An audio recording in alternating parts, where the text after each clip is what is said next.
They pushed her into the mud and filmed it, laughed while the video went viral across the base, called her a diversity higher-playing soldier, called her a poster girl who'd never seen real combat. What Master Gunnery Sergeant Garrett Thorne didn't know what he was about to learn the hard way was that the woman he'd just humiliated had defused 47 bombs under enemy fire before he'd even made corporal. And the most dangerous operators are the ones who don't need to prove themselves until you force them to. 0547 hours. October 23rd, 1991. Kuwait Theater of Operations. The desert sand still held the night's chill when Petty Officer Kira Aldridge knelt in the dirt with both hands on the pressure plate of an Iraqi anti-personnel mine. 22 years old. Navy Explosive Ordnance Disposal. The job where one mistake doesn't give you a second chance. Dawn hadn't broken yet.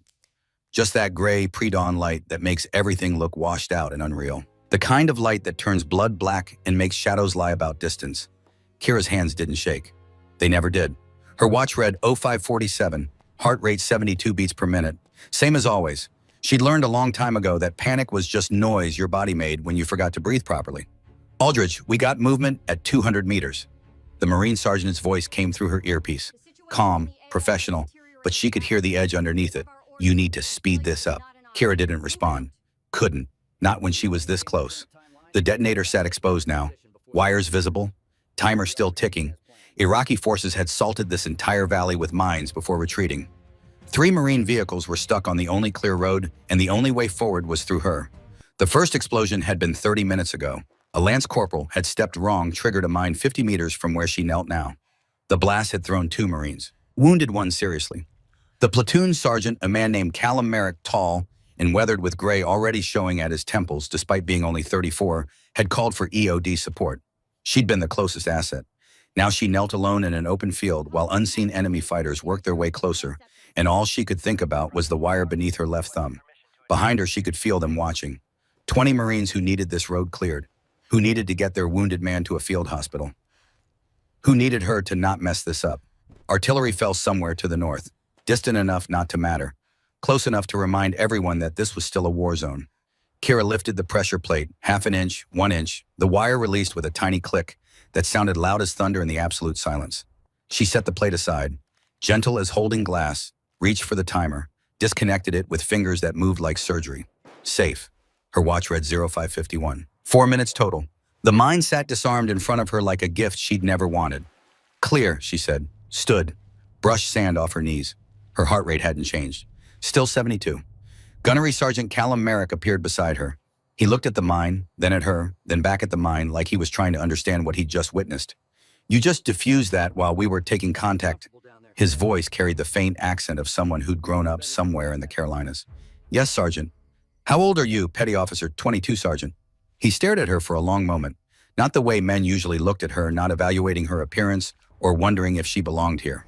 This was different. This was the look of someone cataloging information they knew they'd need later. Callum Merrick, he said finally, sharp, definitive. And I don't forget competence when I see it. She didn't understand what he meant by that, not then. But 33 years later, she would. Another mine waited 70 meters ahead. She could see the disturbed earth, the slight discoloration where someone had dug and tried to hide it. That one needs clearing too, she said. We can wait for another team. I'm already here, Sergeant. She walked forward. Behind her, Merrick turned to his Marines. One of them, a young corporal with fresh camouflage and nervous eyes, stood watching. Garrett Thorne, 20 years old, first deployment. That girl's got ice in her veins, Merrick said.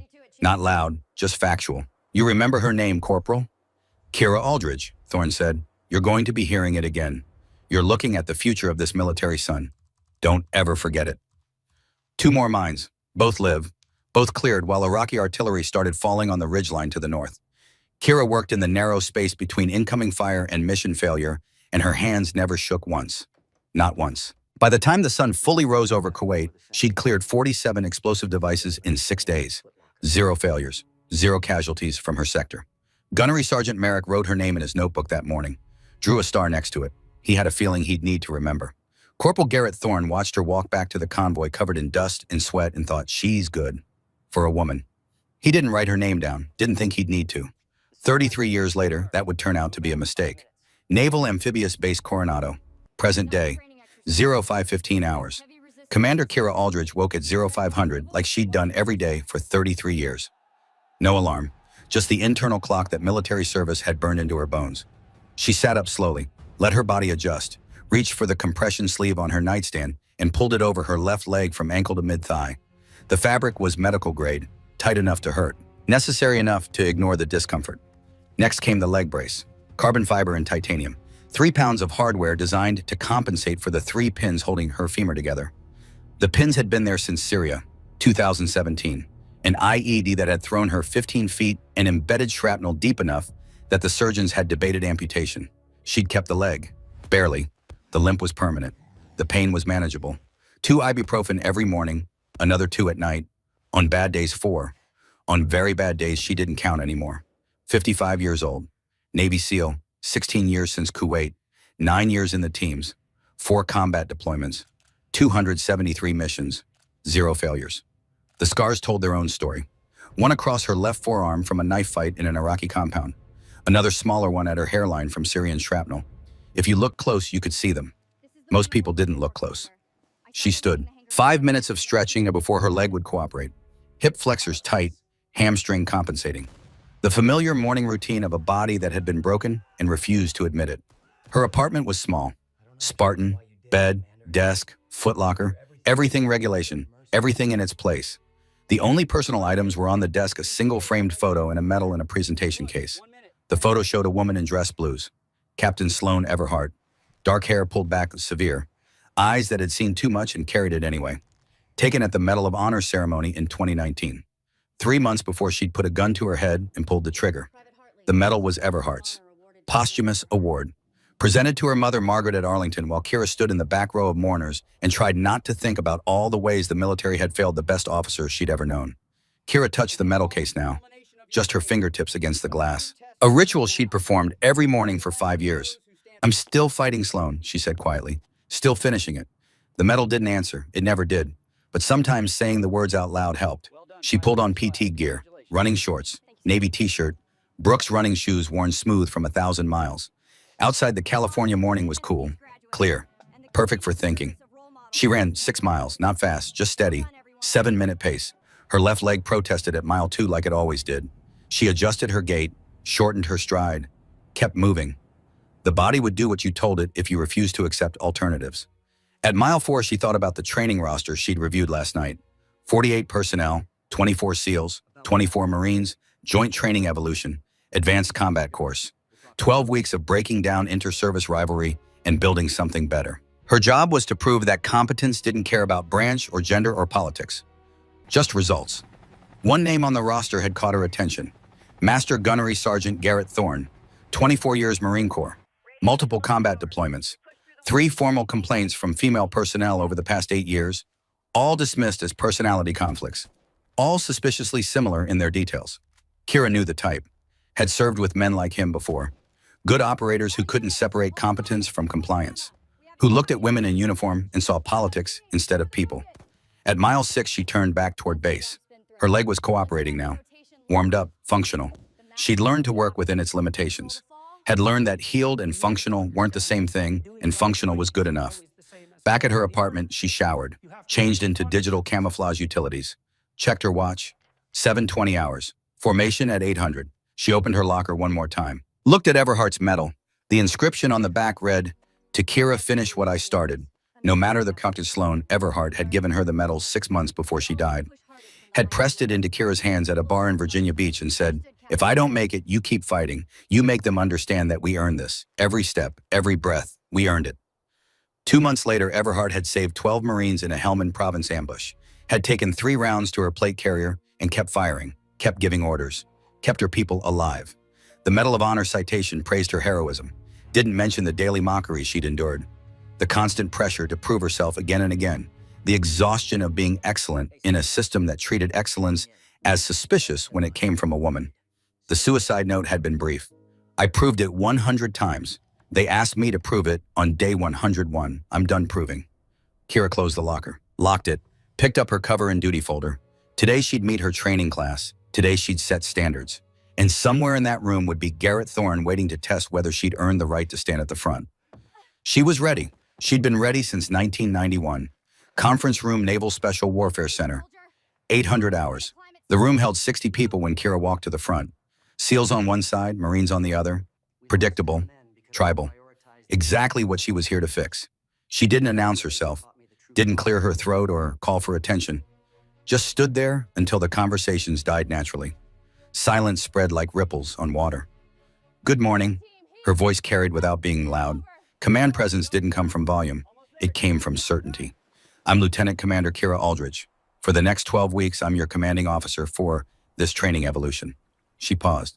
Let them look at her. Let them see the woman who'd be setting their standards. 55 years old, gray showing at her temples. Fit but not intimidating. Nothing about her appearance suggested she'd earned her position through anything except politics. That was the point. Let them assume assumptions were useful when you plan to shatter them. Rank structure is simple, she continued. I give orders, you follow them. Branch doesn't matter here. Age doesn't matter. Gender doesn't matter. The only thing that matters is whether you can do the job. A few nods, a few skeptical looks. One man in the back row, Marine Master Gunnery Sergeant, rank early 50s, sat with his arms crossed and his jaw tight. Garrett Thorne. She recognized him from his service photo. Older now. Harder. The kind of weathered face that came from too many deployments and not enough sleep. Standards for this course are non-negotiable, Kira said. The obstacle course has an 11-minute time limit. If you can't make that time in full gear, you're not ready for combat. The marksmanship qualification is 90% or better. If you can't hit what you aim at, you're a liability to your team. Close quarters combat requires you to neutralize an opponent, regardless of size advantage. If you can't do that, you don't belong in this program. She scanned the room, made eye contact with a dozen people, stopped on Thorne. He looked back at her with something that wasn't quite hostility, more like skepticism, like he was waiting to see if she'd earned the right to stand there. Some of you are thinking these standards are too high, Kira said. Some of you are thinking they're too low. I don't care what you think. I care what you do. Your effort to meet the standard is what's negotiable. The standard itself never is. A hand went up. Young SEAL, maybe 25. Ma'am, what's the failure rate historically for this course? 23%. Another hand. Marine Corporal. What do you expect it to be under your command? 23%. I'm not here to make this easier or harder. I'm here to maintain the standard. Thorne uncrossed his arms, leaned forward slightly. When he spoke, his voice carried the rough edge of someone who'd breathed too much desert dust. Ma'am, with respect, SEALs and Marines have fundamentally different training methodologies, different cultural approaches, different tactical doctrines. How do you plan to bridge that gap when our operational philosophies diverge at the foundational level? The room went quiet, not the comfortable quiet from before, the kind of quiet that happens when everyone recognizes a challenge being issued. Kira looked at him for a long moment, then smiled. Not friendly, not hostile, just the smile of someone who'd been asked a question she'd already answered 5 different ways. By holding everyone to SEAL Standard Sergeant, if that's a problem for Marine personnel, they can request transfer back to their units. If it's a problem for SEAL personnel who don't think Marines can keep up, they can also request transfer. But I won't lower the bar for anyone, and I won't tolerate anyone who thinks their branch makes them special. We're all operators here. That's the only identity that matters. She let that hang in the air for 3 full seconds. Questions? No hands went up.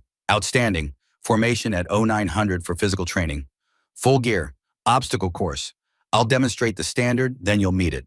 Dismissed. The room emptied in controlled chaos. SEALs moving as a unit toward the door. Marines doing the same. The tribal instinct ran deep. It would take more than a speech to break it down. Kira gathered her notes. Didn't hurry. Let the room clear. When she looked up, one person remained. Thorne stood by the back wall, not approaching, not leaving, just standing there like he had something to say, but hadn't decided if he was going to say it. Kira waited. Patience was a weapon most people didn't know how to use. Finally, Thorne spoke. Ma'am, no disrespect intended with that question. None taken, Sergeant. It was a fair question. You really plan to hold Marines to SEAL standards. I plan to hold everyone to the same standard, Sergeant. Whether that's SEAL standards or Marine standards doesn't matter, as long as everyone meets the same bar. He nodded slowly. You know people are going to be watching you extra close, ma'am. First female SEAL officer to command a joint training evolution. There's going to be pressure. There's always pressure, Sergeant. That's the job. With respect, ma'am, this is different. You mess this up, it's not just your career, it's every woman who comes after you. Kira tilted her head slightly. Sergeant, are you concerned about my ability to do this job? Or are you concerned about your ability to work under a female commanding officer? The question hung between them like something physical. Thorne's jaw tightened. I'm concerned about standards being maintained, ma'am. That's all. Then we want the same thing. See you at 0900, Sergeant. She walked past him toward the door, didn't look back, didn't need to. She could feel his eyes on her all the way down the hallway. That was fine. Let him watch. Let him doubt. Let him wonder if she'd earned her place or had it handed to her. Because in 1 hour, she was going to show everyone exactly what standards meant. Obstacle course, 0900 hours. The course stretched across 3 acres of California dirt. Trench sections filled with muddy water. Rope climbs 30 feet high. Cargo nets, wall jumps, barbed wire crawls. Everything designed to simulate combat movement under stress. The kind of thing that separated talkers from doers. 48 personnel stood in formation, full combat gear. Helmets, plate carriers, M4 rifles. The standard loadout weighed about 40 pounds. Add in ammunition, water, and personal equipment, and you were pushing 55. Kira stood at the front of the formation in identical gear. She'd added medical supplies to her pack, extra ammunition, things she carried on every operation. Total weight, 57 pounds. Her left leg already ached. The brace helped. The compression sleeve helped. Neither one eliminated the reality that she was asking a surgically repaired femur to carry combat load across an obstacle course designed to break healthy people. She ignored it. The body would do what you told it if you refused to negotiate. The standard time for this course is 11 minutes, she said, voice carrying across the formation without being loud. That's 11 minutes to complete all obstacles in full gear with weapons secured. If you drop your rifle, you fail. If you skip an obstacle, you fail. If you help another trainee, you both fail. This is individual assessment. She paused. Let them process that. I'm going to demonstrate the course first, alone. Watch the technique, watch the pace, watch how I move. Because this isn't about being fast. It's about being efficient. Speed without control is just wasted energy. A hand went up. Marine near the back. Young woman, maybe 23. Blonde hair pulled back tight. Athletic build. The kind of determined look that suggested she'd been underestimated her whole life and was tired of it. Private Morgan Hartley. Kira had reviewed her file. Top of her class at basic. Struggled with upper body strength. Overcompensated with determination. Had a photo of Sloan Everhart's Medal of Honor ceremony taped inside her notebook. She knew the story. That was either very good or very dangerous. Ma'am, what's your personal best time? 8 minutes, 34 seconds. But I'm not asking you to match my time. I'm asking you to meet the standard. Next question. No other hands. Outstanding. Chief Carmichael, you have the timer. Chief Wyatt Carmichael stepped forward, 33 years old, hospital corpsman, SEAL medic. He'd served under Kira in Syria, had watched her take 2 rounds to the plate carrier and keep moving like nothing happened. If he had concerns about her ability to run this course with a damaged leg, his face didn't show it. Ready when you are, ma'am. Kira moved to the starting line, checked her rifle, M4 carbine, magazine seated, chamber empty, competition rules. She slung it across her back, adjusted her plate carrier, did a mental check of her body, heart rate 72, same as always, breathing normal, legs fresh enough, mind clear. Her left leg would be the problem. It always was, but the course was designed to be completed by people with 2 functional legs. She'd just have to be better everywhere else to compensate. Good enough. On your mark, Carmichael said, stopwatch in hand. The entire formation watched, some curious, some skeptical, some like Thorne openly doubting. That was fine. Doubt was useful motivation. Set. Kira dropped into a runner's stance. Weight forward, back straight, eyes on the first obstacle. Go! She exploded forward, not sprinting, controlled acceleration. The first obstacle was a trench section 15 feet wide, 3 feet deep, filled with muddy water. The smart way was to go around. The standard way was through. She hit the edge at full speed and dropped to her belly. Rifle stayed on her back. Elbows drove forward, legs pushed. The mud wanted to grab her knees, wanted to slow her down. She didn't let it. 3 pulls and she was across, up and running before the mud had stopped dripping. Her left leg protested, sharp pain at the pin sights. She shortened her stride, compensated, kept moving. Next obstacle, rope climb, 30 feet straight up. No footholds, just rope and upper body strength and the knowledge that falling meant failing. She hit the rope at speed and locked her ankles. The J-hook technique she'd learned from Marine Recon on her first deployment. Your legs bore 70% of the weight. Your arms just guided. She climbed. Fast. Smooth. The rope burned through her gloves. Her shoulder screamed. Her left leg wanted to cramp from the ankle lock. She hit the top in 12 seconds. Touched the bell. Descended in a controlled slide that left rope burn on her palms even through the gloves. Her heart rate climbed to 90. Still good. Still controlled. Cargo net next, 20 feet high, 40 feet across. She didn't think about the top, just the next handhold, then the next, then the next. Building a rhythm, let the rhythm carry you and the body follows without thinking. Over the top, down the other side. Keep moving. Wall jump, 8 feet high, no handholds, just momentum and upper body strength and the refusal to fail. She hit it running, planted her right boot against the wall, used that momentum to reach the top, pulled herself over, dropped on the other side with knees bent to absorb impact. Her left leg buckled slightly when she landed. Just for a second, she caught herself on the wall, pushed off, kept running. Her watch read 6 minutes 47 seconds. Halfway done, heart rate pushing 100, breathing heavier now but still controlled, still deliberate. The final section was the barbed wire crawl. 50 feet of mud under 3 rows of wire strung 18 inches off the ground. You went flat. You went slow. You kept your head down, or you caught wire in places you didn't want wire. Kira dropped to her belly, rifle cradled in her arms, started crawling. Elbows, knees, push, pull, repeat. The mud soaked through her uniform, got in her mouth, didn't matter. Just keep moving. Never lift your head more than 6 inches. Never let the wire catch. Her left leg cramped at 30 feet. Full muscle seizure. The kind that made you want to stop and stretch and breathe. She didn't stop. Couldn't stop. Not with 48 people watching. Not with Garrett Thorne watching. Not with Sloan Everhart's ghost watching. She pushed through it. Legs screaming. Wire scraping her back. Mud in her eyes. She cleared the wire at 8 minutes 28 seconds. Stood. Checked her rifle. Still secured. No mud in the barrel. Good. Final sprint to the finish line. 8 minutes 34 seconds. Exactly her personal best. With a combat-damaged leg and 57 pounds of gear and every reason to fail. She crossed the line and immediately transitioned to recovery breathing. 4 count in, 6 count out, heart rate dropping back toward normal. Her uniform was soaked. Mud streaked across her face. Her left leg threatened to cramp again if she stopped moving. She turned to face the formation. Not a word, not a smile. Just standing there covered in mud and waiting for someone to say something. The silence stretched for 5 full seconds. Then Carmichael called out, 8 minutes 34 seconds. That's 2 minutes 26 seconds under standard. Still no one spoke.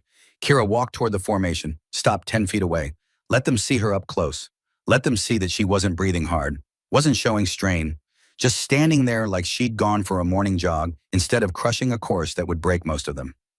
Standard is 11 minutes, she said, voice calm, steady. I expect you under 10. You have the rest of the day to make your attempts. Questions. A hand went up. SEAL Petty Officer. Young. Probably his first joint training evolution. Ma'am, that was an impressive run, but you were carrying light load. Real operators carry combat weight plus mission-specific equipment. 60 pounds minimum on most operations. The challenge was subtle, respectful, but still a challenge. Thorne watched from the back, arms crossed, face unreadable, waiting to see how she'd respond. Kira nodded once. You're right, let's add weight. She walked to the equipment table, found a rucksack, started loading it. Ammunition boxes, water cans, sandbags. 50 pounds, then 55, then 60. Ma'am, Carmichael started. Regulation combat load is 50 pounds, Chief. This is 60. Anyone object? No one objected. She shouldered the pack. The weight settled familiar and unwelcome. 60 pounds plus her gear meant she was carrying over 100 total. Her lower back immediately protested. Her left leg sent warning signals that she was about to do something stupid. She ignored both, walked back to the starting line. Chief Carmichael, if you would. He reset the stopwatch. Looked at her like she was insane. Maybe she was, but insanity was just another word for proving a point. On your mark. She took position. Set. Deep breath, clear mind. Clear. Accept the pain as coming and move through it anyway. Go. This time hurt worse. The trench felt deeper. The rope climb burned in her shoulders. The cargo net wanted to pull her back down. The wall jump took 2 attempts, and the barbed wire crawl felt like it lasted forever. Her left leg cramped 3 times. Each time she worked through it. Kept crawling, kept moving. Because stopping wasn't acceptable. Stopping meant failing, and she didn't fail. That was the standard. She finished at 9 minutes 47 seconds. Still under standard. She dropped the rucksack and stood there for a moment, actually breathing hard now. Heart rate pushing 140. Lactic acid building in her quads. The kind of tired that said she'd actually work this time. But still standing, still functional, still ready to go again if necessary. She turned to the formation. Standard is 11 minutes, with or without extra weight, with or without perfect conditions. The mission doesn't care if you're tired, doesn't care if you're hurt, only cares if you can do the job. She walked toward them, stopped, let the mud drip off her uniform. Next question. No hands went up. Outstanding. Line up by squad. You have until 1,700 hours to make your attempts. Anyone who can't meet the standard gets recycled. Move out. The formation broke. People scattered toward the starting line. Some eager, some terrified. All of them knowing they'd just watched something they couldn't unsee. Kira walked toward the equipment building. Needed to change uniforms. Needed water. Needed 15 minutes to let her heart rate come down and her leg to stop threatening to cramp permanently. Thorne appeared beside her. Didn't say anything at first. Just walked alongside her for 20 feet. Finally, ma'am, that was impressive. That was adequate, Sergeant. Most people couldn't do that. Most people aren't SEALs or Marines or operators. We're not most people, that's the point. He nodded slowly. You've made your point, ma'am. Have I, Sergeant? Good. Then you'll have no trouble meeting the standard yourself. She left him standing there and walked into the building alone. Behind her, she heard him say to someone, "She's fast, I'll give her that." Like speed was the lesson she'd been teaching. He'd missed the point completely, but that was fine. He'd get another chance to learn it, sooner than he thought. The afternoon sun turned California dirt into something that felt like concrete. Heat waves shimmered off the obstacle course where people were still running attempts, most finishing around 10 minutes, a few under. None as fast as Kira. She stood near the equipment table reviewing attempt times when Thorne approached. "Ma'am, need to conduct a spot equipment check. Regulation compliance." She looked up. "On whose authority to, Mine, ma'am. I'm senior enlisted for Marine personnel. It's within my purview to ensure all gear meets regulation standards." Something in his tone suggested this wasn't about regulation, but Kira nodded. "Very well, check away." He moved to her gear bag, started pulling items out methodically, one by one, laying them out on the table for everyone to see. M4 magazines, water bottles, first aid kit, energy bars, everything regulation, everything exactly as it should be. Then he pulled out her medical supplies. Trauma kit, combat gauze, tourniquets, more comprehensive than standard issue. "Ma'am, this exceeds regulation weight limits for personal equipment. It's within acceptable variance. Those supplies have saved 3 lives on operations. How many lives has adherence to minimum standards saved, Sergeant?" A few people had gathered to watch now. Marines mostly, some SEALs, everyone sensing tension even if they couldn't name it. Thorne set the supplies down. "Just ensuring standards are maintained, ma'am. I appreciate your diligence, Sergeant. My gear is available for inspection anytime. Transparency builds trust." He nodded, started repacking her bag, and that's when it happened. As he set the bag down, his boot came forward. Not obviously, not dramatically, just a slight movement. The bag tipped sideways, rolled off the table, landed in the mud with a wet splat. "Apologies, ma'am." Thorne's voice was flat. Slippery footing. The crowd watched, some grinning, some uncomfortable, all waiting to see how she'd react. Kira looked at the bang, looked at Thorne, then bent down and picked it up. Mud dripped off the nylon, soaked through. Her medical supplies would need to be replaced, inspected, repackaged. She held the bag, didn't brush the mud off, just stood there holding it while everyone watched. Thorne met her eyes. Some challenge there, some test, like he was waiting for her to lose composure, to snap, to prove she couldn't handle real military culture. Kira set the bag down gently on the table. "Sergeant, you're right about the footing. It is slippery. You should be more careful. Wouldn't want you to fall during your obstacle course attempt later." She turned and walked away. Didn't clean the bag, didn't make a scene, just walked away like nothing had happened. Behind her, someone muttered, "Did she just let that slide? Someone else?" She didn't even react. Petty Officer Declan Royce watched from near the water station, turned to Chief Carmichael. "Did you see that?" "See what?" She caught the bag, mid-fall, for a split second, then let it go, let it hit the mud. Carmichael frowned. Why would she do that? Because now it's documented. Now it's not an accident. It's a pattern. Pattern of what? Testing. Thorne is testing her, seeing if she'll react emotionally. She's not. She's cataloging, building a case. Royce shook his head slowly. He thinks he's winning. He has no idea what's coming. 3 days passed. The training evolution continued. Standards were maintained. People washed out. Others excelled. The tribal divide between SEALs and Marines began to crack in small ways. Shared suffering had a way of making branch affiliation matter less. Kira ran the program with quiet efficiency. No drama, no favoritism, just standards applied equally to everyone. And every night she planned. Pre-dawn. The obstacle course looked different in the dark. Sodium lights buzzed overhead. Sprinklers had run overnight, leaving everything damp. Dark patches glistened on the ground where mud pooled in low spots. Kira knelt by the rope anchor. 0530 hours, checking equipment before the day's evolution. The rope had frayed slightly during the week's runs. Not dangerous yet, but close. She marked it with chalk. Would need replacement before next week. She heard boots on gravel behind her. Heavy, deliberate, moving closer. She didn't turn around, just kept examining the anchor point. Her peripheral vision tracked the movement, tracked the approach. Thorne, he stopped 10 feet back. Need backup, ma'am, looks like technical work.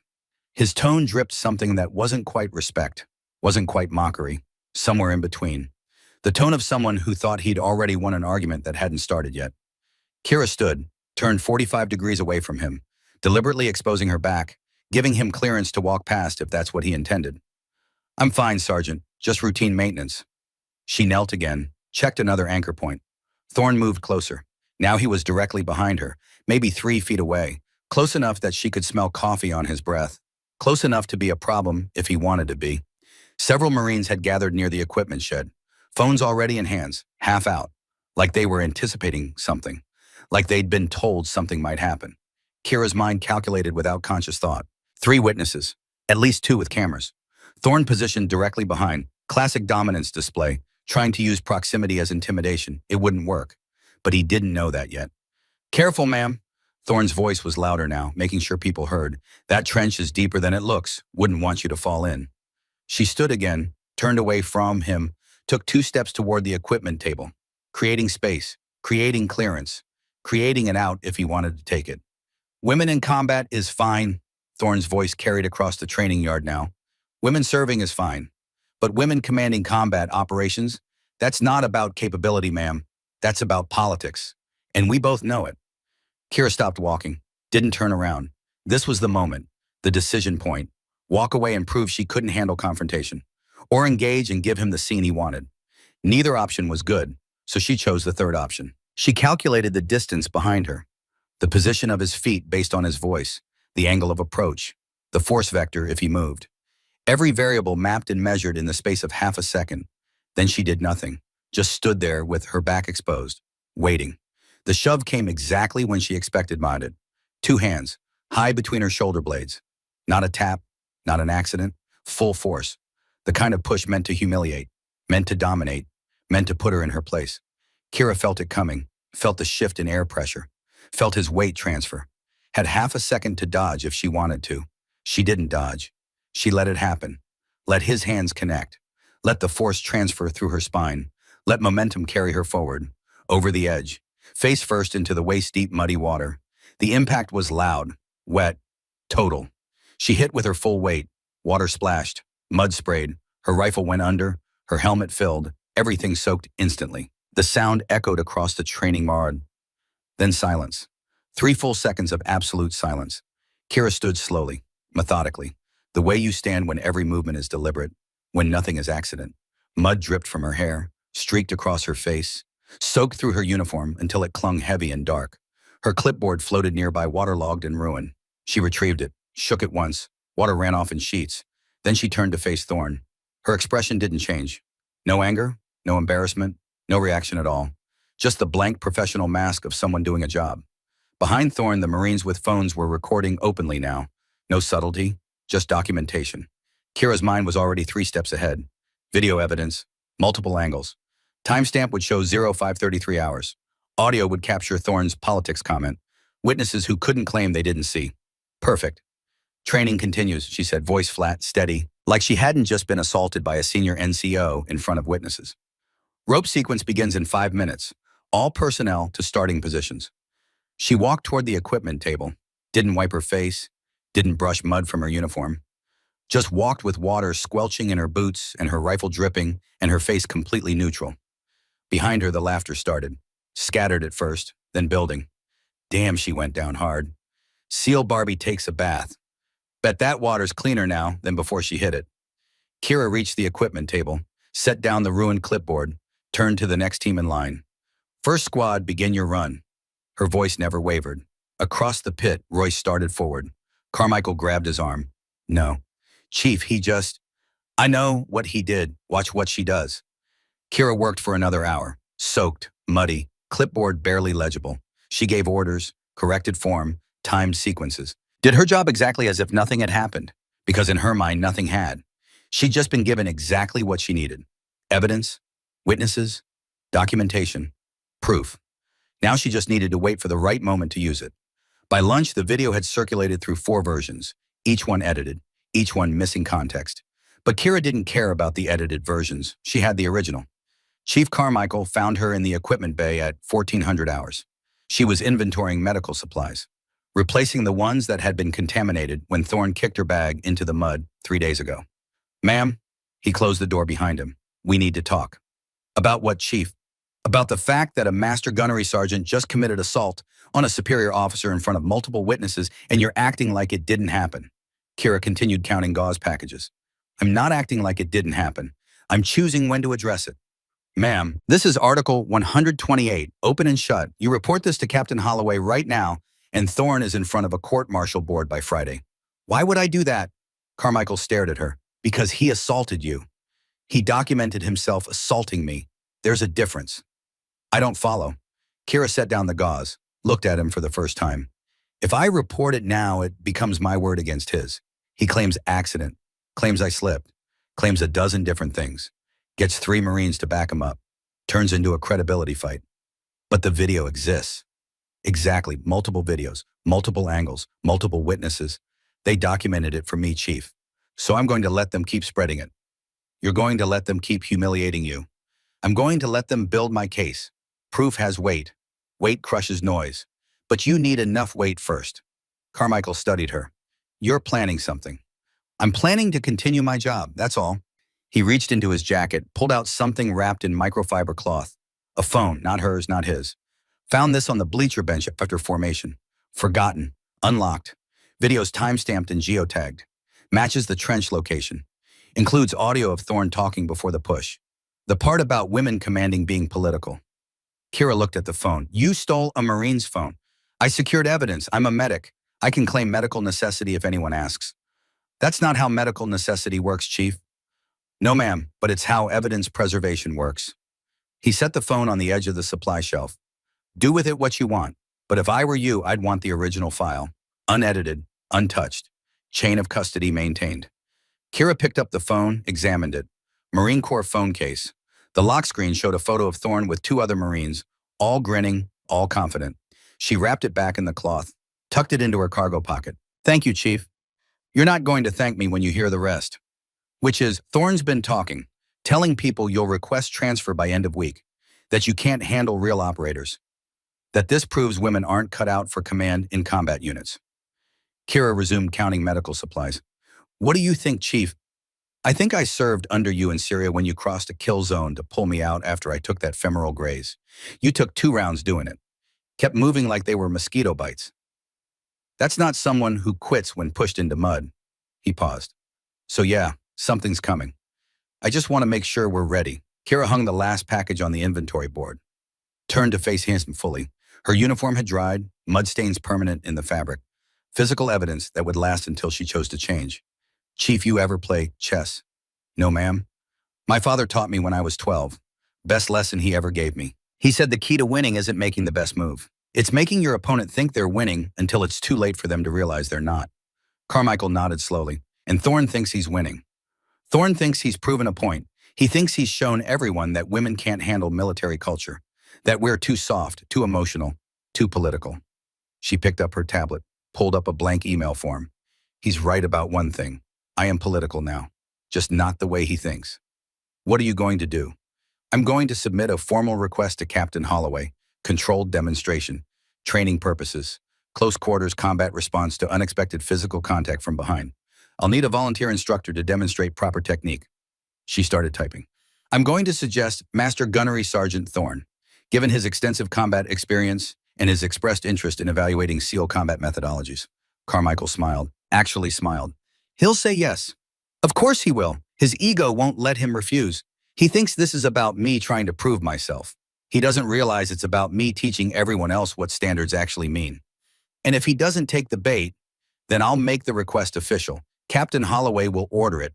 Either way, Thorne ends up on a mat with me, in front of cameras, in front of witnesses, in front of everyone who watched that video. Ma'am, Carmichael's voice was careful. He's got 6 inches and 65 pounds on you. And your leg? I know exactly what he's got, Chief, and I know exactly what I'm going to do with it. She finished the email, read it twice, changed nothing. Hit send. The email disappeared into the network. Would reach Holloway within seconds. He'd probably read it tonight. Probably approve it before morning formation. Because Holloway was smart enough to recognize what this was. Not revenge. Correction. That evening, Kira sat in her quarters, laptop open. The email to Holloway had been approved within an hour. His response was brief. Request approved. Warehouse Alpha, day 4, 1600 hours. Master Gunnery Sergeant Thorne has been notified and has volunteered to assist. Medical team authorized. Recording equipment confirmed. All safety protocols will be observed. Good luck, Commander. Good luck. She didn't need luck. She needed physics and timing and muscle memory drilled into permanence. Kira closed the laptop, stood, walked to the mirror bolted to the wall. Her reflection stared back. 55 years old, scar on the forearm, smaller scar at the hairline, face that had seen things and chosen not to talk about them. She lifted her shirt, examined her ribs. The impact from the push had left bruising along the right side, purple spreading into yellow. Tender to touch, but not debilitating. She'd taken worse hits and kept fighting. She lowered the shirt, met her own eyes in the mirror. Tomorrow you train, she said quietly. Day after tomorrow you teach. Then we see if he remembers the lesson. Her phone buzzed. Text message from an unknown number. She opened it. A photo, taken from the bleachers during this morning's assault. Different angle than the circulating videos. Clearer. Showed Thorne's face in profile as he pushed. Showed the deliberate positioning, the calculated force. Below the photo a message, thought you might want this. Jensen, Lance Corporal Jensen. The young Marine who'd stopped laughing during the equipment bag incident. Who'd looked uncomfortable. Who'd recognized what was happening was wrong. Kira saved the photo, sent back a single word, thanks. 3 seconds later, he's wrong about you, ma'am. Whole base knows it. Some of us are just waiting for you to prove it publicly. She didn't respond, didn't need to. Tomorrow she'd train. Day after tomorrow, she'd prove it. The next day passed in careful preparation. Kira ran the training evolution like normal. Standards maintained, corrections given, progress documented. But every spare moment she was somewhere else. The armory. 200 rounds fired, 98% accuracy at 25 meters. The range officer commented on competition-level groupings. This isn't competition, Kira told him. It's work. The CQB facility. Empty. Off hours. She changed into training gear. Compression shorts. Sports bra. Bare feet. The less clothing, the less someone could grab. She stood at center mat. Closed her eyes. Visualized. Thorne would come from behind. She knew this. He'd recreate the push. His ego wouldn't allow anything else. He'd want to prove the first time wasn't luck. The attack would come high, between the shoulder blades. Full force meant to drive her forward. She visualized the counter, frame by frame. Impact incoming, drop 6 inches, full squat. His hands hit air. Momentum carries him forward. Catch his right wrist with left hand. Pivot 180 clockwise. Use his momentum plus rotational force. Lock his elbow with right hand. Sweep his lead leg. 3 points of control. Wrist, elbow, ankle. He falls. She opened her eyes, began drilling the movement. Solo at first, just the motion, the drop, the spin, the imaginary arm lock. She did it 50 times, each time faster, each time smoother, each time closer to perfect. Then she added the heavy bag, used it to simulate resistance. Grabbed it, spun it, dropped it. The bag weighed 80 pounds, close enough to human weight, close enough to realistic. After 200 repetitions, her shoulders burned. Her legs shook slightly. Her left leg threatened to cramp from the repetitive stress on the surgical pins. But the movement was automatic now, involuntary. The body would do it without thought. She checked her watch. 2,100 hours, 90 minutes of drilling. Tomorrow would be light training, recovery, mental preparation. Day after tomorrow at 1,600 hours, she'd teach everyone what happens when you attack someone from behind who's been trained to turn momentum into leverage. She left the facility, walked back to her quarters under sodium lights that turned the base orange and unreal. In his barracks, Garrett Thorne sat on his bunk, staring at his laptop. The demonstration request sat in his inbox. He'd read it 4 times. Controlled CQB demonstration, proper defensive techniques against unexpected physical contact from behind. Volunteer instructor needed. Given your extensive experience, Master Gunnery Sergeant Thorne, I believe you'd be ideal for this demonstration. Signed in Lieutenant Commander Kira Aldridge. He knew what this was. She was trying to prove something. Trying to show she could handle herself. Trying to salvage her reputation after he'd put her in the mud where she belonged. Fine, let her try. He outweighed her by 65 pounds, had 6 inches of reach. 24 years of combatives training. She was fast on an obstacle course. Fast didn't mean anything on a mat when someone knew what they were doing. He clicked accept, typed a brief response. Happy to assist with training demonstration, ma'am. Looking forward to it. Hit send, close the laptop. Tomorrow he'd go through the motions. Light training. Day after tomorrow he'd show everyone watching that physical standards still mattered, that size and strength still mattered, that all the political correctness in the world couldn't change basic biology. He lay back on his bunk, stared at the ceiling, and didn't notice the small voice in the back of his mind, the one that sounded like Gunnery Sergeant Callum Merrick from 33 years ago. You remember her name, Corporal? Kira Aldridge? You're going to be hearing it again. The voice was quiet. He ignored it. The day before the demonstration, Kira received an unexpected visitor. She was reviewing training schedules in her office when someone knocked. Not the standard military knock. Something different. Heavier. More deliberate. Enter. The door opened. A man stepped through, tall, gray-haired, weathered face that spoke of too many years and too many deserts. 67 years old, but moving like someone younger. Gunnery Sergeant Callum Merrick. Retired. Now a contractor, working base maintenance. Kira stood. Gunny. Commander. He closed the door. Saw the video. Whole base has seen it by now. Came to see if you're okay. I'm fine. That's not what I asked. He moved to the chair across from her desk. Sat without asking permission. The kind of thing only someone who'd known you for 33 years could do. I asked if you're okay. Kira sat slowly. I'm handling it. I'm sure you are. Question is how? Properly. Through channels. By the book. Merrick nodded, pulled something from his jacket pocket, set it on her desk. A photograph. Faded. Creased. Taken in 1991. Desert background. A young woman in Navy EOD gear kneeling next to a disarmed mine. Dirt on her face. Hands steady, eyes clear. 22-year-old Kira Aldridge. Kuwait, Merrick said. I kept this. 33 years. You know why no gunny? Because I knew someday I'd need to remind you who you are. What you've survived. What you're capable of. He leaned forward. That corporal who watched you clear 47 IEDs, that was Garrett Thorne. I told him to remember your name. Told him you had ice in your veins. Told him you represented the future of this military. He forgot. No, he remembered. That's exactly why he pushed you. You represent everything his worldview can accommodate. An ego doesn't surrender. It attacks.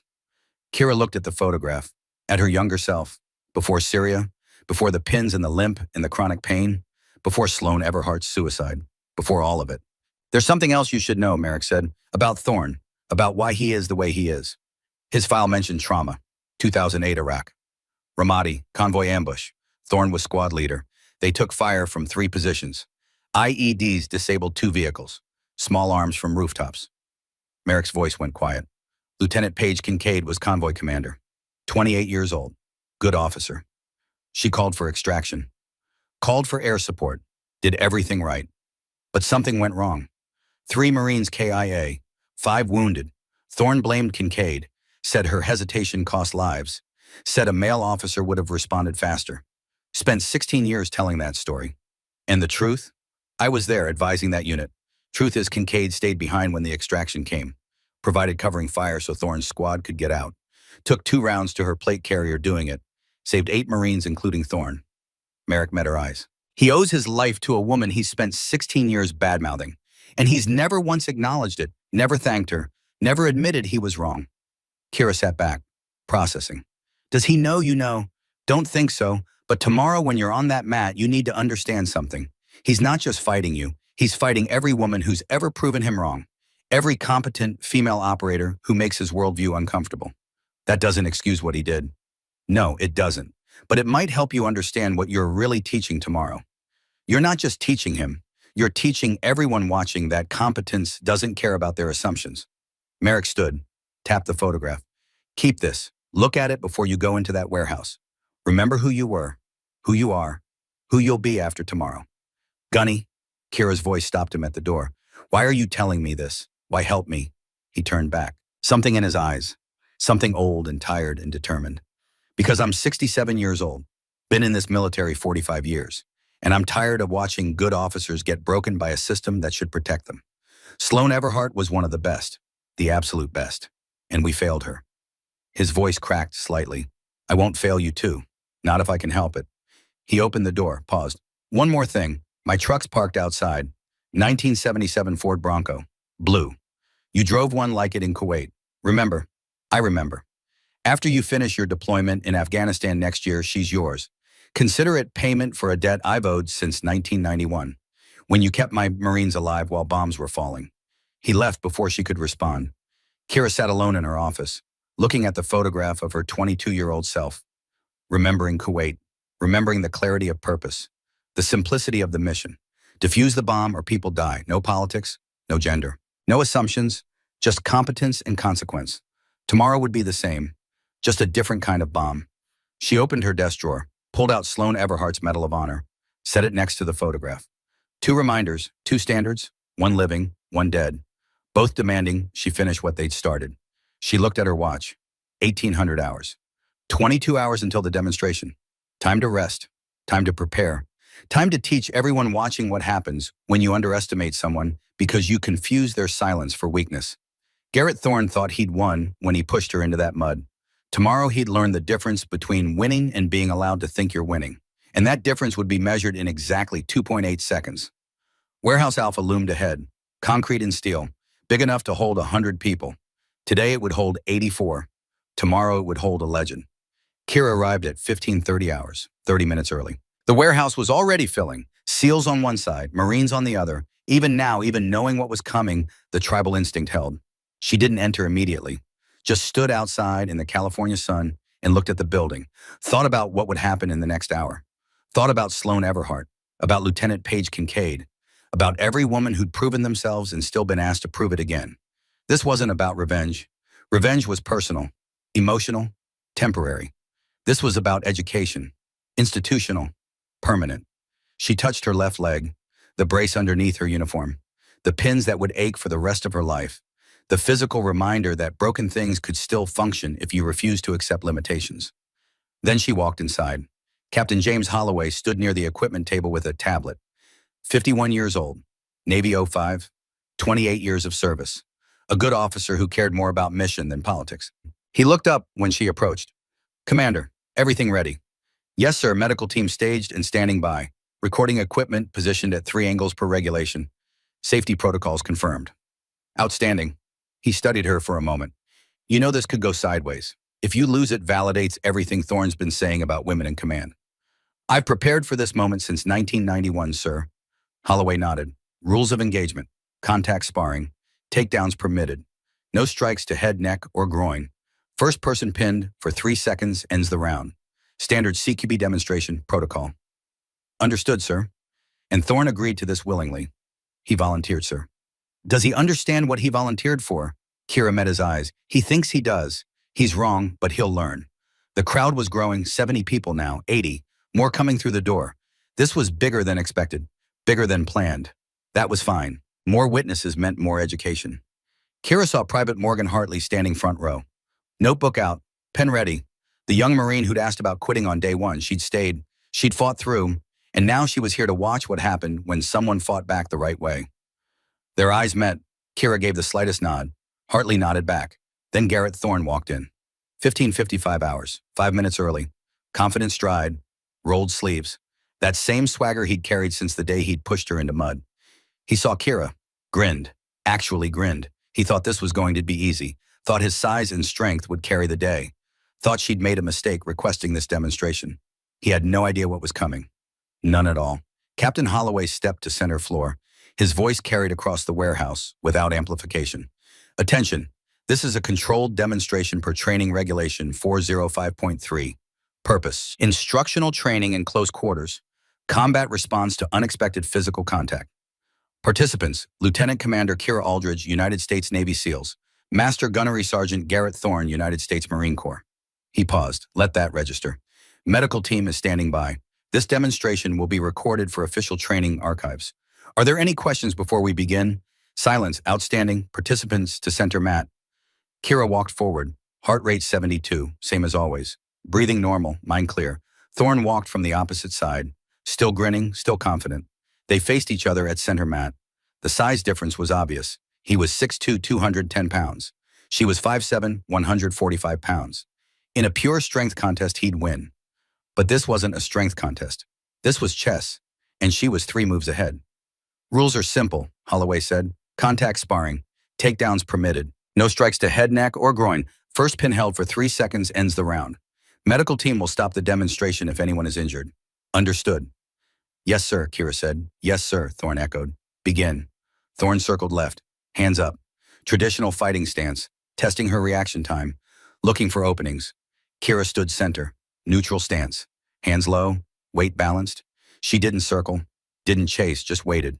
He reached for her collar. Standard grappling opening. She let him get the grip. Let him pull her forward slightly. Let him think he had control. Then she broke his base with a subtle weight shift. He stumbled. Released. Reset. His confidence flickered. Just for a second. Then came back. He tried again. This time going for a double leg takedown. Shooting low. Going for her legs. Kira sprawled. Hips back. Weight on his shoulders. Basic wrestling defense. She could have finished it here. Could have locked a front choke. Could have ended it. She didn't. She released. Stepped back. Something wrong, ma'am? Thorne asked, breathing slightly heavier. You keep backing off. Just measuring, Sergeant. Continue. The crowd murmured, SEALs watching intently, Marines getting nervous. This wasn't going how anyone expected. Petty Officer Royce leaned toward Chief Carmichael. She's not trying to win yet. What's she doing? Reading him. Every time he moves, she's learning his patterns, his tells, his preferred attacks. Why not just finish it? Because she needs him to throw the specific attack, the one from the trench. That's the teaching moment. Thorne came again, more aggressive now, tried for a bear hug from the front, committed fully. Kira dropped under his arms, got behind him, back control for 2 seconds. Could have finished it. Rear naked choke, 3 seconds and he'd be unconscious. She released, stepped away. Thorne spun, breathing harder now, frustration building. You're running. No, Sergeant. I'm waiting. Waiting for what? Kira turned her back to him. Deliberate, obvious. The warehouse went silent. Everyone understood what she was doing. Everyone knew what would happen if he accepted the invitation. Waiting for you to show me what you did at the trench, she said, voice calm, clear, carrying across the warehouse.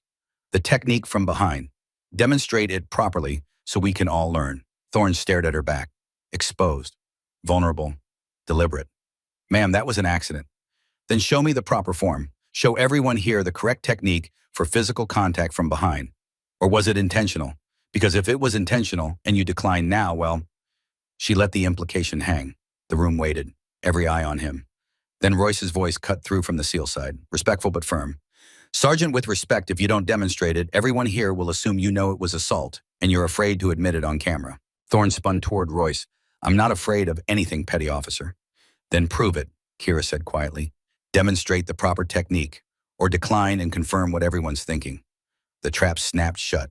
Pride, ego, witnesses, cameras. He couldn't refuse without looking guilty, couldn't admit guilt without consequences. Thorne's jaw tightened. His hands flexed at his sides. Everything in his posture screamed that he knew this was a mistake. But his pride wouldn't let him refuse. Not in front of everyone. Not on camera. Fine, he said, voice tight. You want it here? He backed away, turned, same positioning as the trench. Then pivoted fast. Two-handed shove. High between the shoulder blades. Full force, exactly identical to before. And Kira had been waiting for exactly this moment for 72 hours. She dropped 6 inches. Perfect squat. His hands hit air above her shoulders. Momentum carried him forward. Off balance, committed, no recovery possible. She caught his right wrist with her left hand. Iron grip. He was already falling. She pivoted 180 clockwise, used his momentum plus her rotation. Physics and timing and 1,000 repetitions until it was automatic. His arm extended full length. She locked his elbow with her right hand. 3 pounds of pressure from dislocation. She swept his lead leg with her right foot. Ankle support gone. 3 points of control. Wrist, elbow, ankle. He went down hard, back flat. The mat absorbed some impact. Not enough. Air exploded from his lungs. The shock was total. Kira dropped her right knee to his solar plexus. Light pressure. Not to damage, to control. She maintained the wrist lock with both hands. The entire sequence took 2.8 seconds. The warehouse was dead silent. Not a breath, not a movement. Just the mechanical whir of 3 cameras recording every detail. Kira leaned in, voice low enough for Thorne to hear clearly, loud enough for the front row and the microphones. This is why you never attack from behind, Sergeant, because you don't know what your opponent has been trained to do. I learned this technique from Captain Sloan Everhart, Medal of Honor recipient. She taught it to me in 2007. This takedown is dedicated to her memory. She stood, extended her hand. Professional courtesy. Thorne stared up at her, shock, disbelief, the beginning of understanding.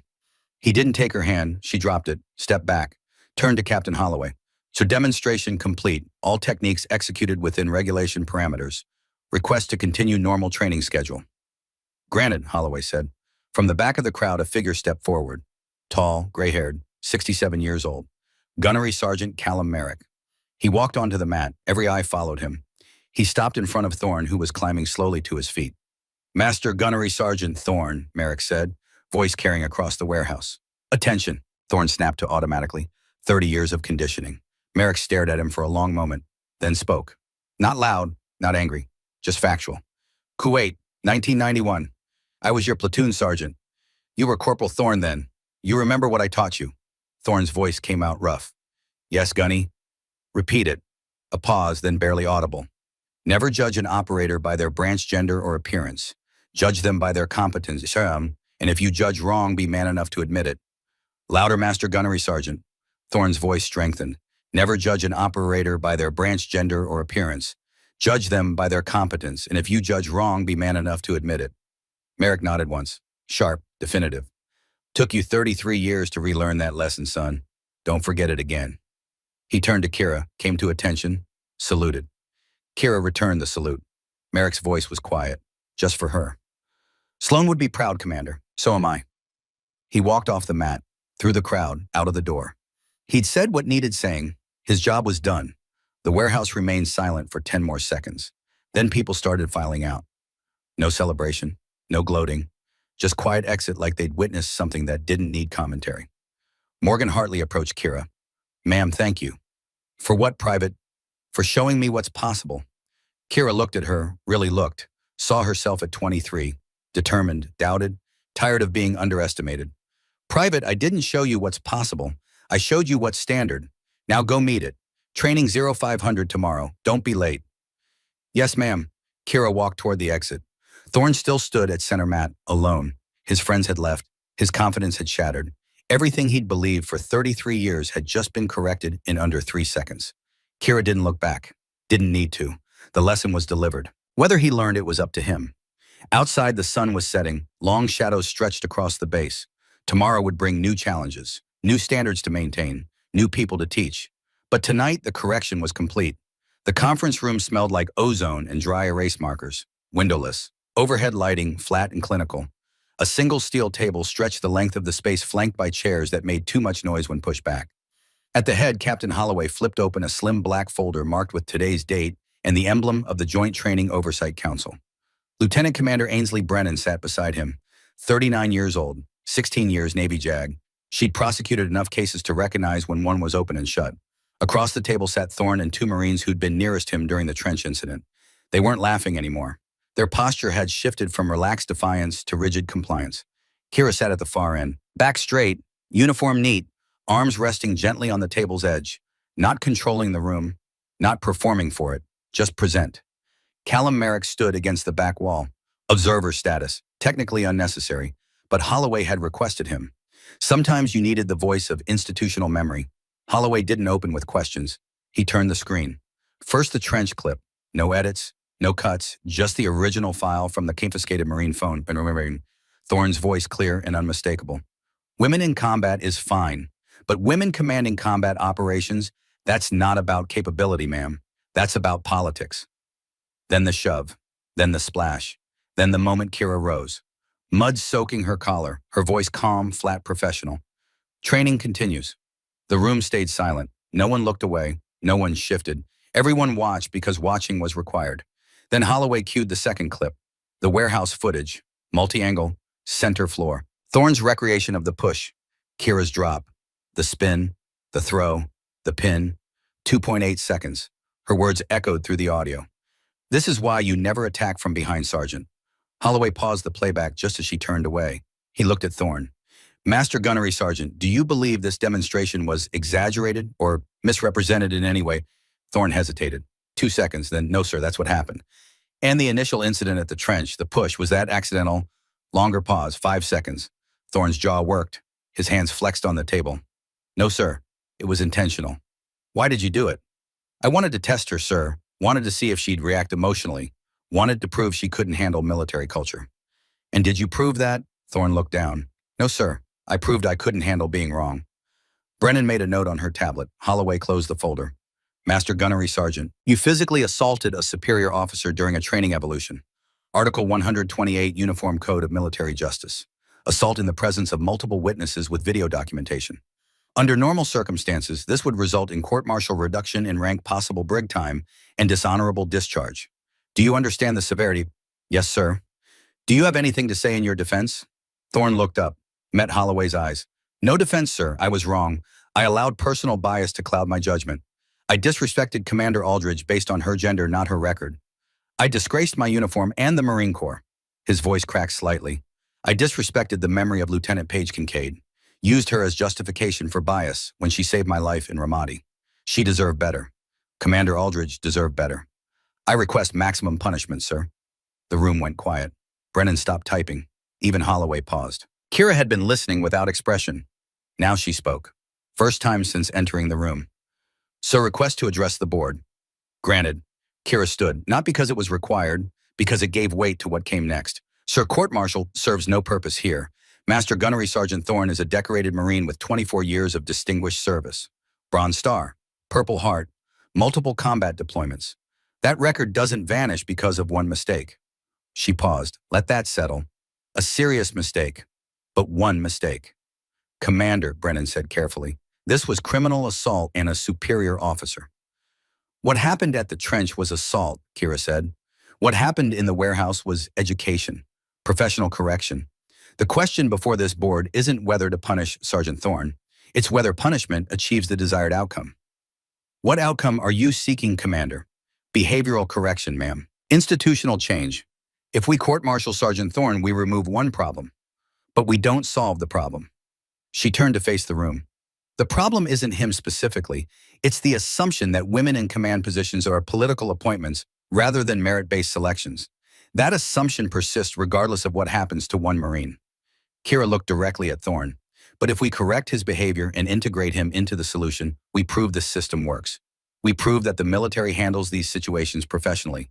We prove that standards apply equally and justice is restorative, not just punitive. Holloway studied her. What are you proposing? A formal letter of reprimand, permanent record, temporary suspension from solo instruction, mandatory training and integrated unit leadership. She paused. Her voice didn't change, didn't soften, just stated facts. And one additional requirement. He becomes my assistant instructor for the remainder of this training evolution. If Sergeant Thorne believes standards are being lowered for diversity, he'll help me prove they're being raised for everyone. He'll personally mentor Private Hartley. And when she graduates in the top 5, which she will, he'll shake her hand and acknowledge that competence isn't determined by gender. The silence was absolute. Brennan stared. Holloway blinked twice. Even Merrick shifted against the back wall. Thorne looked at Kira like she'd spoken a foreign language. Ma'am, why would you? His voice broke. After what I did. Kira met his eyes. Sergeant, I could destroy your career, but that doesn't fix the problem. 24 years of experience and a decorated combat record shouldn't be wasted on bitterness. You made a mistake. Learn from it. Teach others not to make it. That's how we actually change things. Thorne's voice came out rough. I don't deserve this. I don't deserve your mercy. This isn't mercy, Sergeant. This is strategy. You're a good Marine who's been fighting the wrong enemy. Now fight the right one, mediocrity. Help me raise the standard for everyone. Merrick spoke from the back wall. First time, his voice carried the weight of 40 years. With permission to speak. Holloway nodded. Merrick stepped forward. Sir, I've known both these Marines for 33 years. Watch them grow from privates to leaders. What Commander Aldridge is proposing isn't mercy. It's the kind of tactical decision that wins wars. Use your assets. Don't waste them. Holloway let the silence hold for 10 seconds, then looked at Brennan. Lieutenant Commander Brennan, legal opinion. Brennan consulted her notes. Commander Aldridge's proposal is unusual but within regulatory bounds. As the victim, she has significant input on sentencing. If she chooses restorative approach over punitive, we can structure it as non-judicial punishment under Article 15. Formal reprimand, suspension, mandatory training, assistant instructor duty, all documented, all enforceable. She looked up. And if Sergeant Thorne fails to comply or commits any further infractions, then we proceed with court-martial. This is essentially a probationary period. He proves behavioral correction or faces full consequences. Holloway nodded, looked at Thorne. Master Gunnery Sergeant, do you accept these terms? Yes, sir. Do you understand that any further incidents will result in immediate court-martial? Yes, sir. And do you commit to assisting Commander Aldridge in raising standards for all personnel, regardless of gender? Thorne looked at Kira, then back at Holloway. Yes, sir, I do. Holloway made a note. Very well, the following sentence is hereby entered into record. Master Gunnery Sergeant Garrett Thorne, letter of reprimand, permanent service record. Suspended from solo instruction for 6 months. Assigned to Lieutenant Commander Aldridge's training program as assistant instructor. Mandatory completion of Navy Integrated Leadership Training course. Probationary period, 6 months. Any violations result in immediate court-martial proceedings. He closed his tablet. This hearing is adjourned. Everyone stood. The Marines filed out quickly, wanting distance, wanting to forget. Thorne remained, stood at attention until the room cleared, then approached Kira. Ma'am, I need to understand why. Kira gathered her notes. Because the mission is bigger than ego, Sergeant. Always has been. Help me prove it. I will, ma'am. I swear I will. Good. Formation at 0500 tomorrow. We have training to conduct.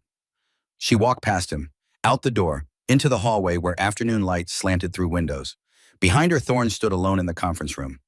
Not broken, corrected. There was a difference. 6 weeks passed. The obstacle course looked the same. Same mud, same rope, same California sun baking everything into hardpack. But the atmosphere had shifted. Fewer jokes, less swagger. Everyone moved with the kind of focus that came from understanding that standards were real and failure was possible. Kira stood at the equipment table reviewing attempt times. 43 personnel remaining. 5 had washed out. Not from inability, from unwillingness to meet the standard. That was fine. Better to know now than in combat. Thorne worked the rope station, calling times, correcting form, coaching a male Marine who was struggling. You think this is hard, Thorne's voice carried across the course. Commander Aldridge runs this course with a combat-damaged leg and 60-pound pack in under 10 minutes. You have got 30 pounds and 2 functional legs, and you're at 12. What's your excuse? The Marine didn't have an excuse. He tried again, finished in 10 minutes 40 seconds. Under standard. Not great, but passing. Thorne nodded. Better. Now do it again tomorrow and cut another minute. Private Morgan Hartley approached the rope climb. She'd struggled with it for weeks. Upper body strength wasn't her natural advantage. But she'd been working. Weight training every evening, pull-ups until her shoulders burned. She hit the rope at speed, locked her ankles, J-hook technique, started climbing, arms shaking at 15 feet, determination pushing through fatigue. 20 feet, 25, 30. She slapped the bell, descended in controlled slide, landed, breathing hard but standing. Thorne checked his watch. 9 minutes, 12 seconds overall. You just beat standard by 1 minute, 48 seconds, Private. Hartley's eyes went wide. I did. You did. Outstanding work. He extended his hand. She shook it. Professional acknowledgement between operators. Kira watched from across the course, caught Thorne's eye, gave a single nod. He returned it. Progress. Slow, real, permanent. Week 8. Thorne stood at the front of a classroom. Guest lecture on leadership ethics. New class, 40 personnel, 14 of them female, up from 3 at program start. 6 weeks ago, Thorne began, I made the worst mistake of my career. I judged Commander Kira Aldridge by her gender instead of her 16-year combat record. I assaulted a superior officer because I confused competence with compliance. He paused, visible shame in his posture. I was wrong, not just mistaken. Wrong, ignorant. The room listened, complete attention. Commander Aldridge could have ended my career with one phone call. She chose education over punishment. Lesson 1, judge operators exclusively by competence. Everything else is noise, and noise gets people killed in combat. A hand went up, young female Marine. Sergeant, how do you recover professionally from something like that? Thorne was quiet for a moment. You don't recover, Private. You earn your way forward. Every day. By being better than your worst moment. Commander Aldridge gave me the opportunity. I'm still working to deserve it. Week 10, Hartley found Kira in her office after evening formation. Knocked, entered when called. Ma'am, I've submitted my application. BUD/S selection, first female Marine to cross-transfer. Kira opened her desk drawer. The Medal of Honor sat where it always did, next to the faded photograph from Kuwait. She picked up the medal, held it, felt the weight. Sloan had given this to her with instructions. Finish what I started. Now it was time to pass that forward. She extended the medal to Hartley. Ma'am, I can't accept. Turn it over. Hartley flipped the medal, read the original inscription. To Kira, finish what I started, no matter the cost. Sloan, 2018. Below it, fresh engraving. Different hand, recent work. To Morgan, keep multiplying. Kira, 2024. Hartley's breath caught. Ma'am, you can't give me this. Captain Everhart, this was hers. And she gave it to me. To keep fighting. To prove what we knew was true. Now I'm giving it to you. Not to keep. To carry forward. Kira's voice was quiet, certain. Sloan showed me what was possible when everyone said it wasn't. I showed you. Now you'll show the next generation. That's how legacy works. It doesn't end, it multiplies. Hartley held the medal, understanding settled across her face. I won't let you down, ma'am. You can't let me down, Hartley. You can only let yourself down. And you won't, because quitting isn't in your wiring anymore. After Hartley left, Kira sat alone. The desk drawer was lighter now, empty except for the photograph. Sloan would have approved. Week 12. Graduation day.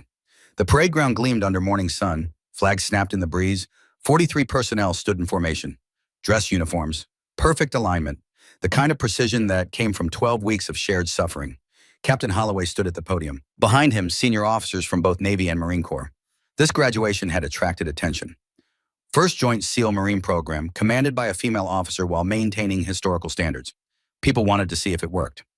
This class represents something important, Holloway said.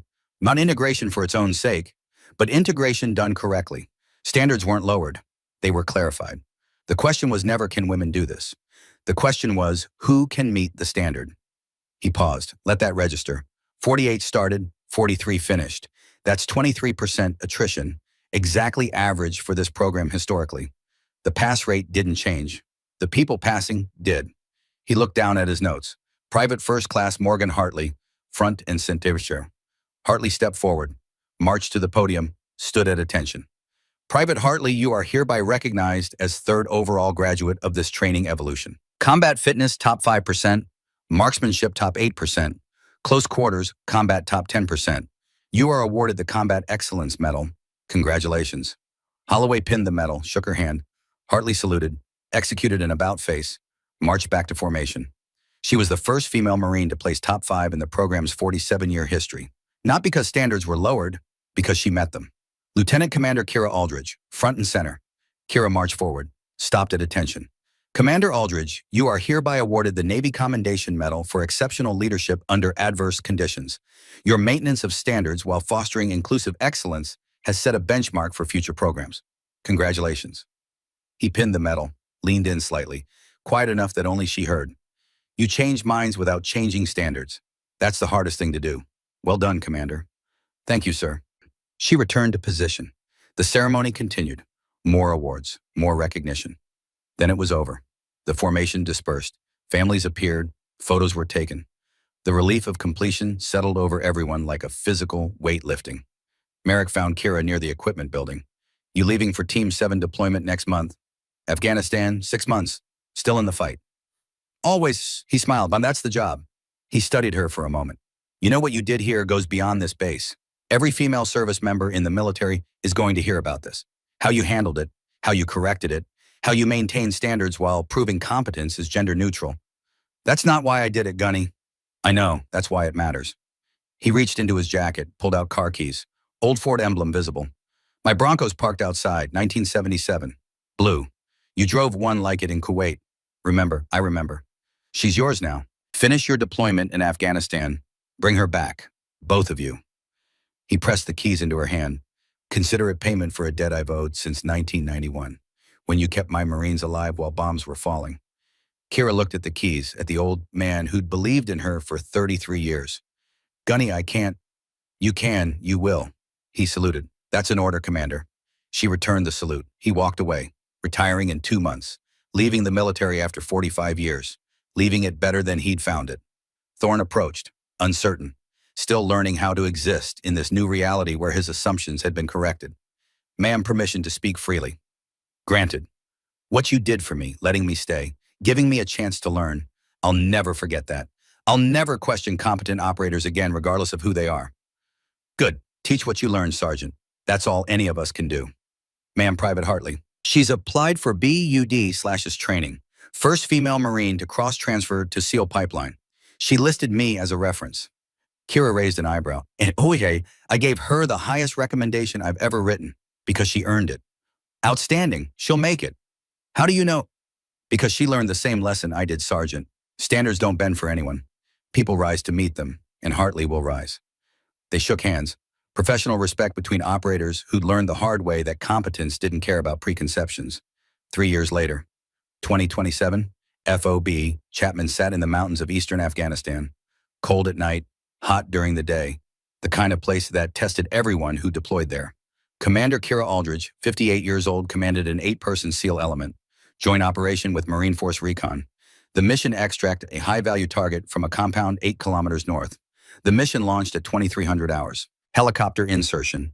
Fast rope deployment. The compound appeared exactly as intelligence suggested. The breach was textbook. 4 minutes from insertion to target secured. Clean, professional, 0 casualties. Then enemy reinforcements arrived. 40 fighters, heavy weapons. The QRF response was faster than predicted. Kira's element was pinned, taking fire from 3 sides. 2 Marines wounded, 1 SEAL, but bleeding. Chief Carmichael's voice came through comms. Ma'am, casualties stable, but we need exfil. ETA on bird. 6 minutes, Kira calculated. Same math as Syria, same equation, different country, same answer. We hold here, form defensive perimeter, no one left behind. The firefight lasted 7 minutes. When the helicopters arrived, everyone loaded, everyone extracted, everyone came home. After action report. One line stood out. Commander Aldridge demonstrated exceptional leadership under fire. Branch integration seamless. 0 friction between SEAL and Marine elements. The training had worked. Standards maintained. Mission accomplished. Naval Special Warfare Center, Coronado. Morning formation. New class. 50 students. 45% female. Highest ratio in program history. Standards unchanged. Actually slightly higher than 3 years ago. Pass rate consistent with historical average. Sergeant Morgan Hartley stood at the front of the classroom. No longer private, no longer uncertain. Now an instructor, teaching close quarters combat to the next generation. The technique I'm about to show you was developed by Israeli counterterrorism units. It's designed to neutralize attacks from behind, using the attacker's momentum against them. Watch closely. She demonstrated the drop, the spin, the throw, the same technique Kira had used 3 years ago, now part of standard curriculum. In the back row, a retired contractor watched. Master Gunnery Sergeant Garrett Thorne, 50 years old now. Gray hair, weathered face, teaching leadership ethics twice a week. His opening to every new class was identical, but the words had evolved. 3 years ago, I committed assault on a superior officer. Not because she failed to meet standards, because I couldn't accept that she exceeded them. I judged by assumption instead of performance. That assumption nearly cost me everything. He paused. Let them see his shame. Let them understand it was real. Commander Kira Aldridge could have ended my career. Instead, she gave me education. Today, I'm here to pass that education to you. Never judge an operator by anything except their ability to do the job. Everything else is noise, and noise gets people killed. Across the base in the group commander's office, Kira reviewed training reports. Photos on her wall told the story. Desert Storm 1991. Young Petty Officer Aldridge with EOD team. Syria 2017. Kira's SEAL element after extraction. Present day. Commander Aldridge with her team. She'd been promoted to Captain 066 months ago, would take command of Naval Special Warfare Group 2 next month. The trajectory was clear. But rank didn't matter. Only mission completion. A knock on the door. Enter. Captain Holloway stepped inside. Commander, congratulations. Your promotion to captain is confirmed. Official ceremony next Friday. Thank you, sir. One more thing. Sergeant Hartley has been accepted to Bud/S starts next month. First female Marine to cross over to SEAL Pipeline. She'll make it through. I know she will. You seem certain. I am, because I taught her the same thing Gunny Merrick taught me 33 years ago. Standards don't care about who you are, only whether you can meet them. And Hartley can. Holloway nodded. The standards you maintained 3 years ago, the way you handled that situation, you know it changed everything. It didn't change anything, sir. It just clarified what should have been clear all along. Competence is the only standard that matters. Everything else is distraction. Kira stood, walked to the window, looked out at the obstacle course. New class running drills, mixed gender, all struggling equally, all pushing forward. Early morning, 05:30 hours. Kira stood alone on the obstacle course. The same trench where Thorne had pushed her 3 years ago. She looked at the muddy water, remembered the impact, the silence, the choice she'd made in that moment. Document, don't react. Build the case. Footsteps behind her. She didn't turn. Morning, ma'am. Morgan Hartley, now sergeant, instructor, soon-to-be SEAL candidate. Morning, Hartley. I come here sometimes, Hartley said, to this spot, to remember. Remember what, that day, watching you stand up covered in mud, not saying a word. I was about to quit, ma'am, right then. I decided. Then I saw you keep working like nothing happened, and I thought, if she can do that, what the hell is my excuse? Kira turned, looked at her. You stayed because of that. I stayed because you showed me what standards actually mean. Not talking about them. Living them. Silence. Just the two of them. The trench, the rising sun. Hartley, you ship to BUD/S next month. It's going to be harder than anything you've done. I know, ma'am. You're going to want to quit. Probably in week 3. Cold. Exhausted. Instructors in your face. You'll think you made a mistake. Yes, ma'am. When that moment comes, I want you to remember something. Not this trench, not me, not inspiration. I want you to remember that quitting is a choice. Continuing is a choice. And the only difference between them is deciding which one you can live with. Hartley stood straighter. I won't quit, ma'am. I know. That's why you'll make it. Kira walked past her toward the headquarters building, stopped, turned back. Hartley, when you graduate BUD/S and you will, the instructors are going to ask what kept you going. Don't mention me. Don't mention this training.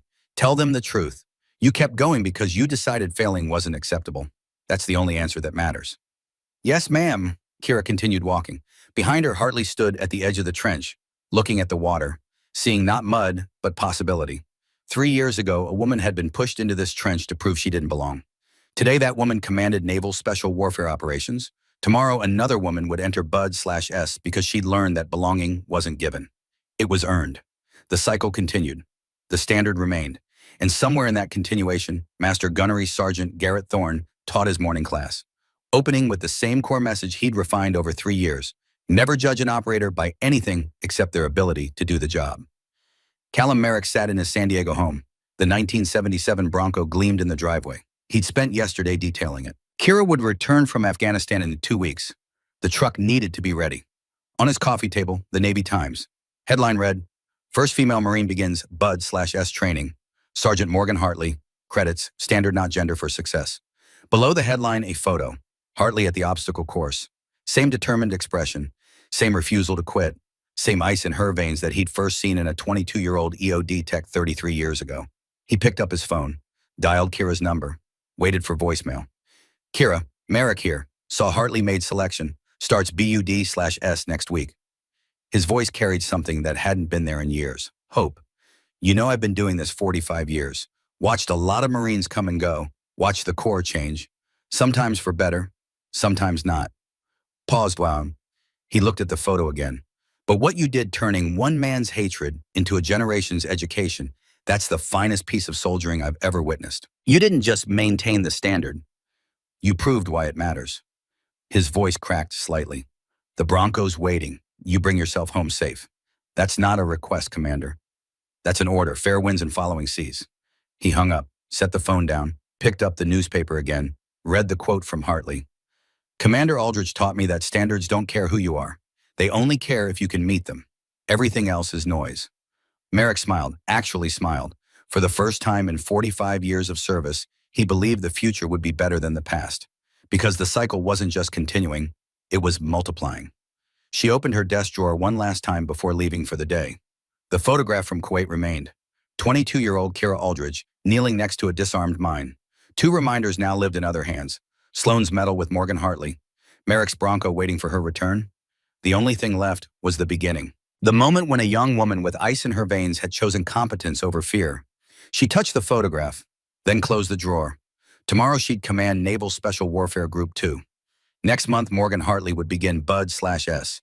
In 3 years, maybe Hartley would stand where Kira stood now, teaching the next generation, maintaining the standard. The cycle would continue, because that's what standards did. They didn't bend, they didn't break, they didn't negotiate, they endured, and so did the people who met them.